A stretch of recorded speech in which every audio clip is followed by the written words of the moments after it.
Hello friends, இன்றைக்கி நம்ம பேச போகிற ஆக்டர் வாய்ஸ் வந்து ஆக்டர் சுந்தரராஜன் அவர் வாய்ஸ் தான் பண்ண யோ எந்திரி. இதை பாரு, எங்க என்னோட ரூபா என்ன இருந்தா தெரியா? அப்புறம் எதுகடா சட்டு, அப்புறம் எதுகடா சட்டு? டேய், அந்த ஊர்லேருந்து இந்த ஊருக்கு எதுக்கு நான் தகராறு பண்ணுற இடத்துல வரேன்? அப்போ கோழி வாங்கிட்டு போக வேண்டியது தானடா. இதை பாரு, நானும் கோழி சாப்பிட்றாங்க தான் வந்தேன். இந்தா 25 ரூபா தரேன், வந்து வாங்கிட்டு வா.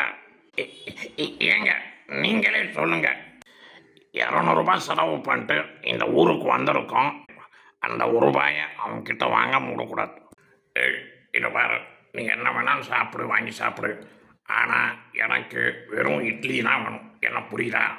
நல்லா கேட்டுக்கோ, எனக்கு ஒரே வெறும் இட்லி தான் வேணும், வேற எதுவும் வேணாம். புரியுதா? நீ என்ன வேணால் சாப்பிட்டுக்கோ.